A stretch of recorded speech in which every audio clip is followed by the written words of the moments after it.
Hello my dear friends, welcome to math mystery YouTube channel. मेरा नाम है उमेंद्र सिंह और आज की वीडियो में हम करने जा रहे हैं concept of integrating factors, that is we will be using them to make our differential equation exact. हमें अपनी डिफरेंशियल इक्वेशन को एग्जैक्ट बनाने के लिए इंटीग्रेटिंग फैक्टर्स के टॉपिक को आज समझना है। इंटीग्रेटिंग फैक्टर्स क्या होते हैं और उनको हम कैसे अप्लाई करके क्वेश्चन में अपने डिफरेंशियल इक्वेशन को एग्जैक्ट बना सकते हैं। इसमें कुछ 4 to 5 रूल्स होते हैं। बेसिकली अपने डिफरेंशियल इक्वेशन को हम एग्जैक्ट किन किन मेथड से बना सकते हैं। अगर हमें इक्वेशन होमोजीनियस गिवन है या जिस भी टाइप की इक्वेशन हमें गिवन है तो उसके अकॉर्डिंग हम अपने डिफरेंशियल इक्वेशन को एग्जैक्ट कैसे बनाएंगे। आज की वीडियो में integrating factors found by inspection as well as rule number 1 को हम डिस्कस करेंगे डिटेल में, और आने वाली वीडियोस में रूल नंबर 2, 3, 4 एंड 5 जितने भी सो ऑन रूल्स हैं उनको मैं डिटेल में 1 by 1 आपके साथ डिस्कस करूँगा। तो चलिए अब हम शुरू करते हैं with the concept of integrating factors to make exact differential equation. अब सबसे पहले टर्म आ रही है इंटीग्रेटिंग फैक्टर्स। इंटीग्रेटिंग फैक्टर्स क्या होते हैं? समटाइम्स इन क्वेश्चन, अगर हमें क्वेश्चन में an equation which is not exact, question में गिवन हो कि जो हमें डिफरेंशियल इक्वेशन गिवन है वो एग्जैक्ट नहीं है, मे बिकम्स हो वो एग्जैक्ट बन सकती है on multiplication by some suitable function. उसको एग्जैक्ट बनाया जा सकता है मल्टीप्लाई करके किसी भी सुटेबल फंक्शन के साथ, that is known as integrating factor. तो उसी टर्म को हम इंटीग्रेटिंग फैक्टर कहते हैं। बेसिकली इक्वेशन हमारी जो गिवन हमें क्वेश्चन में डिफरेंशियल इक्वेशन की वो एग्जैक्ट नहीं है, उसको डिफरेंशियल इक्वेशन को एग्जैक्ट बनाने के लिए हम उसको मल्टीप्लाई करवाएंगे कुछ ऐसे फंक्शन या ऐसे टर्म से ताकि हमारी इक्वेशन एग्जैक्ट बन जाए। तो जिससे हमने मल्टीप्लाई करवाया वही हमारा क्या होता है, इंटीग्रेटिंग फैक्टर। अब एक छोटी सी टर्म है यहाँ पे, integrating factors found by inspection. कुछ हमारे पास इंटीग्रेटिंग फैक्टर्स हैं जिनको आप क्वेश्चन में सॉल्व करते हैं तो आपको वो दिखते हैं, बनते भी ऐसे ऐसे टर्म बन रही है हमारे पास। सबसे पहले हमारे पास होता है derivative of x upon Y.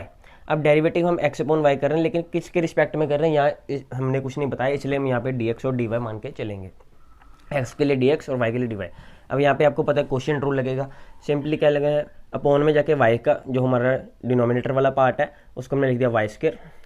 First denominator वाला part that is y as it is derivative of x dx minus x as it is and derivative of y that is dy। Second में given है derivative of y upon x, इसी का उल्टा, इसमें कुछ नहीं करना, y वाले टर्म को x के साथ और dx वाले टर्म को dy के साथ, और जो हमारा डिनोमिनेटर वाला पार्ट है वो x के। वही क्वेश्चन रूल यहाँ पे अप्लाई करेंगे तो हमारे पास आंसर आएगा x dy minus y dx divided by x के। थर्ड में गिवन है derivative of tan inverse x upon y। अब आपको पता है tan इनवर्स x का डेरिवेटिव होता है that is 1 upon 1 plus x square. अब x वाली टर्म हमारे पास ये है x अपॉन वाई। सबसे पहले उसको हम लिखेंगे 1 अपॉन एक्स, इस जो वाली ये हमारी टर्म आएगी वो आएगी derivative of tan inverse x के साथ। उसके बाद x अपॉन वाई का डेरिवेटिव, x अपॉन वाई का डेरिवेटिव हमने यहाँ पे ऊपर लिखा हुआ है तो उसी सारी टर्म को यहाँ पे हम मल्टीप्लाई करवा देंगे तो हमारा आंसर हो जाएगा। उसके बाद derivative of tan inverse y upon x. y upon x के लिए y वाली टर्म को x के साथ, dx वाली टर्म को dy के साथ, और बाकी सारा जो आपका सेम रहेगी इक्वेशन, उसमें कुछ भी चेंज नहीं आएगा। फिफ्थ नंबर पे हमारे पास आता है derivative of log of x upon y is equal to, हम क्या करेंगे, डेरिवेटिव ऑफ लॉग एक्स का डेरिवेटिव होता है 1 अपॉन एक्स। तो जब आप इसको सॉल्व करेंगे that is y d x minus x divided by x into y, तो ये हमारा आंसर आ जाएगा। Derivative of log of y upon x का derivative x d y minus y d x divided by x multiply by y. Seventh number पे आता है derivative of x multiply by y. First function as it is derivative of y, किसके respect में ये हमने लिखा है that is Y, हम यहाँ पे इंक्लूड कर रहे हैं डी वाई। अगर डी एक्स अगर एक्स के रिस्पेक्ट में था तो यहाँ पे लिख देते d y by d x, और अगर वाई के रिस्पेक्ट में था तो d y on d y answer आ जाना था। X d y plus second function as it is y as it is derivative of first that is d x. अब derivative of log of x square plus y square, derivative of log x is 1 upon x, तो 1 upon x में 1 upon x square plus y square, और उसके बाद x square plus y square का derivative, x square का derivative 2x और x का derivative 2x into d x plus y square का derivative that is 2y and y का derivative that is dy। तो ये थे जो कुछ इंपॉर्टेंट हमारे पास integrating factors found by inspection. इनको हम क्वेश्चंस में यूज़ करके अपने इक्वेशन को एग्जैक्ट बना सकते हैं। अगर हमें डायरेक्टली ये बनते दिख रहे हो तो हम उसको कुछ भी मल्टीप्लाई या डिवाइड करवा के किसी भी टर्म के साथ अपने इक्वेशन को एग्जैक्ट बना सकते हैं। Now we will see rule number 1। Rule number 1 अब हम देखेंगे जिससे हम अपने डिफरेंशियल इक्वेशन को एग्जैक्ट बनाएंगे। Now topic is some rules for finding integrating factors of differential equation. Integrating factor को फाइंड करना है हमने डिफरेंशियल इक्वेशन की जो एग्जैक्ट नहीं है। रूल नंबर 1, आज की वीडियो में हम रूल नंबर 1 डिस्कस करेंगे और आने वाली वीडियोज़ में रिस्पेक्टिव रूल्स को डिस्कस करेंगे। If M d x plus N d y is equal to zero is not exact. Exact differential equation का कॉन्सेप्ट मैं आपको समझा चुका हूँ पहली वाली वीडियोस में, तो आप उसको प्रीवियस वीडियो में जाकर देख सकते हैं अगर आपको नहीं पता एग्जैक्ट डिफरेंशियल इक्वेशन क्या होती है। Is not exact but M x plus N y is not equal to zero. अगर ये एग्जैक्ट नहीं है और M x plus N y is not equal to zero और जो हमें इक्वेशन गिवन हो होमोजीनियस, देन उस केस में 1/mx plus N y is an integrating factor of the given differential exact differential equation. अब आप यहाँ पे देखिए एक क्वेश्चन सॉल्व करते हैं ताकि आपको कंसेप्ट की क्लैरिटी आ सके। सबसे पहले हम इसको कंपेयर करेंगे, comparing our equation with mdx plus N d y is equal to zero. इसके साथ आपने क्या कर देना, इसको कंपेयर कर देना सारी इक्वेशन को। m की वैल्यू क्या आ जाएगी, m की वैल्यू हमारे पास आ गई x square y minus 2x y square, और n की वैल्यू क्या आ जाएगी, यहाँ पे प्लस है और यहाँ पे नेगेटिव है तो आप नेगेटिव के साथ ही उठाएंगे सारी इक्वेशन को, that is minus x cube plus 3x square and y। अब यहाँ पे आप निकालेंगे curly m upon curly y, that is derivative of partial derivative of m term with respect to y। Partial derivative means कि अगर with respect to y है तो हम x वाली टर्म को कांस्टेंट रिज्यूम करेंगे, तो यहाँ पे आंसर क्या आएगा, that is x square, derivative of y is with respect to y minus 2x वाली टर्म तो कांस्टेंट है, यहाँ पे y स्क्र 2y का डेरिवेटिव लेंगे, दैट y स्क्र का डेरिवेटिव लेंगे दैट इज 2y, तो यहाँ पे क्या आ जाएगा minus 4xy। Similarly curly n upon curly x, partial derivative of term of n with respect to x, तो यहाँ पे क्या आ जाएगा एक्स क्यूब का derivative with respect to x that is minus 3x square, plus यहाँ पे y वाली टर्म्स क्या होंगी, इस वाली इक्वेशन में कांस्टेंट होंगी, तो 3y हमारा कांस्टेंट और 2x का x स्क्र का डेरिवेटिव क्या आ गया 2x, तो 6xy। अब आप यहाँ पे देख सकते हैं इन दोनों को कंपेयर करेंगे, curly m upon curly y is not equal to curly n upon curly x, और अगर ऐसा हमें गिवन हो that means our given equation is given differential equation is not exact, तो हमारे जो गिवन डिफरेंशियल इक्वेशन है वो एग्जैक्ट की कैटेगरी में तो लाई नहीं करती है। अब हम इसे एग्जैक्ट बनाएंगे, वो देखिए कैसे। अब यहाँ पे देखिए एक्स स्क्र वाई, इसकी डिग्री कितनी है 3, एक्स वाई स्क्र डिग्री 3 है, एक्स क्यूब डिग्री 3 है, एक्स स्क्र वाई 3। फुल जो हमें डिफरेंशियल इक्वेशन गिवन है उसमें सारी डिग्री क्या है कॉमन, दैट इज 3। अगर डिग्री सेम हो that means the given differential equation is homogeneous. Homogeneous differential equation का कॉन्सेप्ट भी मैंने अपनी पहले वाली वीडियोज में समझाया है, अगर आपने नहीं देखा तो आप चैनल में प्लेलिस्ट में देख सकते हैं। तो अब यहाँ पे हमें क्या गया है, होमोजेनियस डिफरेंशियल इक्वेशन है, और रूल नंबर 1 हमारा क्या कहता है, आपने चेक करना है mx plus N y is not equal to zero. mx plus N y कर लेते हैं हम एक बार, m वाली टर्म्स गिवन है, n वाली टर्म्स गिवन है, m इंटू एक्स करेंगे मीन्स कि इस सारी टर्म को x के साथ मल्टीप्लाई कराएंगे, क्या आएगा mx प्लस एन वाई, तो क्या आ जाएगा x के साथ मल्टीप्लाई कराए that is x cube y minus 2x square y square plus n वाली टर्म्स माइनस y के साथ मल्टीप्लाई करवाएंगे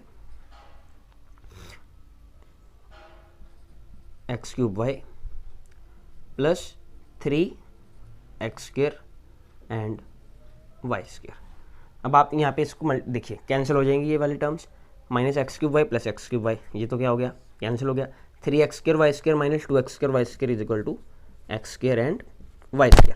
अब एक्स स्क्र वाई स्क्र है, अब ये क्या है, it is not equal to zero, अब ये वाली कंडीशन भी हमारी क्या होगी सेटिस्फाई होगी, तो इस इक्वेशन का जो इंटीग्रेटिंग फैक्टर होगा that is 1 upon m x plus N y. M x plus N y क्या आ गया x square upon y square, तो integrating factor for this given differential equation is 1 upon x square and y square. अब देखिए अब आपका बहुत easy हो गया क्वेश्चन, कैसे सॉल्व करना है अब हम इसको, integrating factor is 1 upon x square plus into y square. अब जो हमारा इंटीग्रेटिंग फैक्टर है, जो नेक्स्ट स्टेप है हमारा, इंटीग्रेटिंग फैक्टर को गिवन डिफरेंशियल इक्वेशन है जो हमारी स्टार वाली गिवन डिफरेंशियल इक्वेशन है, इसके साथ हमने क्या करवा देना है multiply integrating factor with given differential equation, जो हमें गिवन डिफरेंशियल इक्वेशन गिवन है, ठीक है। इसके साथ हम क्या करवाएंगे, इसको मल्टीप्लाई करवाएंगे, तो आप यहाँ पे देखिए x square y minus 2x y square dx minus x cube minus 3x square y d y is equal to 0, both sides multiply करवाएंगे, इस साइड तो 0 इंटू इंटीग्रेटिंग फैक्टर वो तो 0 ही हो जाएगा, बाकी अब इसके साथ मल्टीप्लाई करवाएंगे इस वाली टर्म के साथ और इस वाली टर्म के साथ, तो नीचे डिवाइड करते जाएंगे एक्स स्क्र वाई स्क्र के साथ, यहाँ पे आ जाएगा x square y square, x square y square, यहाँ पे भी आ जाएगा एक्स स्क्र वाई स्क्र और यहाँ पे भी आ जाएगा एक्स स्क्र वाई स्क्र। अब यहाँ सॉल्व करिए इसको, शॉर्ट इक्वेशन को हम रिड्यूस करते जाएंगे, एक्स के साथ एक्स स्क्र कैंसिल, वाई के साथ वाई वाली टर्म कैंसिल, तो बचा गया 1/y माइनस एक्स के साथ एक्स स्क्र वाली टर्म कैंसिल हो गई, तो यहाँ पे क्या आ जाएगा x और वाई स्क्र के साथ वाई स्क्र वाली टर्म कैंसिल, तो ये बच गया हमारा 1/y minus 2/x dx minus x cube है और यहाँ पे एक्स स्क्र है, तो ये कैंसिल हो जाएगा, ऊपर क्या बचेगा हमारा x/y स्क्र माइनस यहाँ पे हम लिखेंगे इसको नेक्स्ट टर्म में एक्स स्क्र वाली टर्म कैंसिल हो जाएगी वाई के साथ वाई स्क्र, तो 3/y dy is equal to 0।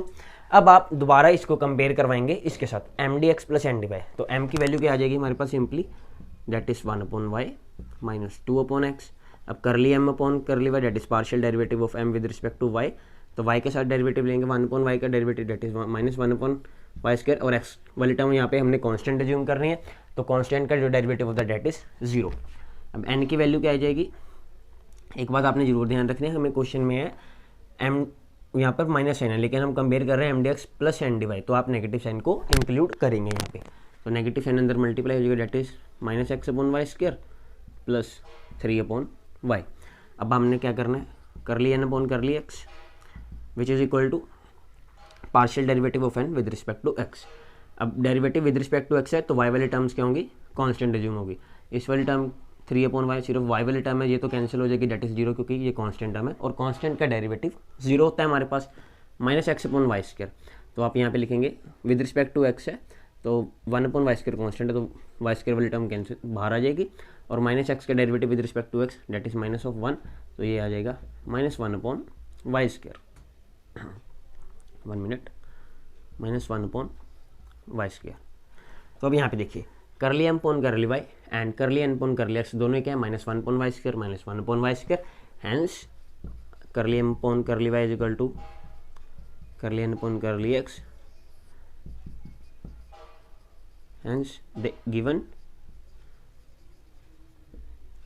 Differential equation is now exact. तो अब जो हमारी गिवन डिफरेंशियल इक्वेशन है वो क्या होगी, एग्जैक्ट बन गए, ठीक है, एग्जैक्ट बन गई। उसके बाद हम फाइनल सोल्यूशन कैसे लिखते होते हैं, final solution that is integrate keeping y constant M d x plus यहाँ पर वो वाली टर्म्स कंसिडर करनी है n की दैट डोंट कंटेन x, जिसमें x ना होता, that terms of n which don't contain x into dy is equal to 0, ठीक है, इक्वल टू सी, सॉरी 0 नहीं, इज इक्वल टू सी आ जाएगा हमारा। तो अब हम यहाँ पे फाइनल सोल्यूशन लिख देते हैं इसका, जो भी बन के आ रहा है हमारा,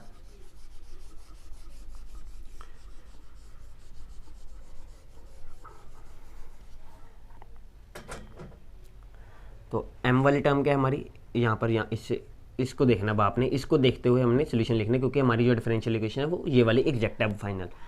keeping y constant M d x, इस वाली टर्म को उठाएंगे that is 1/y minus 2/x dx keeping y constant plus that terms of n which don't contain x, n की इस टर्म में x आ रहा है तो इसको तो नहीं लेंगे, तो इसको क्या लेंगे 3/y वाली टर्म को हम ले लेंगे and dy is equal to c, ठीक है।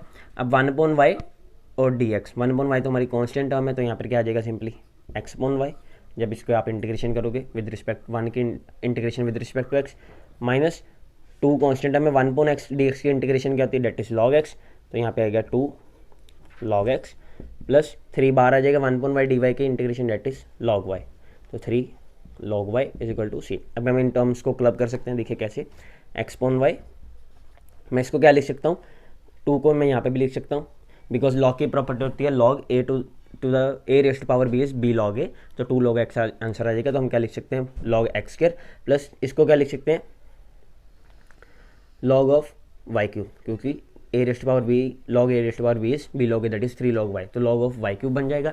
और log a minus b given है तो that is log of a upon b plus क्या लिख सकते हैं log of y cube upon x square is equal to c. तो ये जो हमारा है वो हमारा फाइनल आंसर निकल के आ गया। आई होप आपको आज का कंसेप्ट क्लियर हुआ होगा। That is rule number 1, how to make exact जो हमारी डिफरेंशियल इक्वेशन है उसको हम एग्जैक्ट कैसे बनाएंगे अगर हमें सिचुएशन गिवन है वो एग्जैक्ट की कैटेगरी में लाई नहीं करती। रूल नंबर 1 में कुछ नहीं किया हमने, क्या है सिंपल है, हमने चेक किया कि अगर तो हमें जो डिफरेंशियल इक्वेशन गिवन है वो एग्जैक्ट नहीं है तो उसके बाद ये वाला फैक्टर फाइंड करेंगे mx plus N y not equal to 0, और इक्वेशन हमें होमोजीनियस गिवन है या नहीं। अगर ये दोनों कंडीशन सेटिस्फाइड है तो उसका इंटीग्रेटिंग फैक्टर हमारे पास निकल कर आ गया। इंटीग्रेटिंग फैक्टर एक बार निकल कर आ गया तो जो उसके बाद आपने उसी को जो हमें गिवन डिफरेंशियल इक्वेशन होगी उसके साथ मल्टीप्लाई करवाना है। उसके बाद आपने चेक करके देखना है कि अब जो हमारी फाइनल जो हमारी वैल्यू निकल के आ रही है क्या वो एक डिफरेंशियल इक्वेशन एग्जैक्ट की कैटेगरी में लाइक करती है जी नहीं। अगर ये दोनों इक्वल हैं तो उसके बाद हमारी डिफरेंशियल इक्वेशन एग्जैक्ट है तो आप उसको आपको आंसर लिखना तो आता ही है, जैसा कि मैंने आपको लास्ट टाइम भी वीडियो में बताया था। ज़्यादा से ज़्यादा इस वीडियो को आप अपने फ्रेंड्स के साथ शेयर कीजिए। आने वाली वीडियोज़ में हम डिस्कस करेंगे rule number 2, 3, 4 and so on, जितने भी हमारे रूल्स हैं सारे 1 by 1 डिटेल में डिस्कस करेंगे। May God bless you all and thank you very much.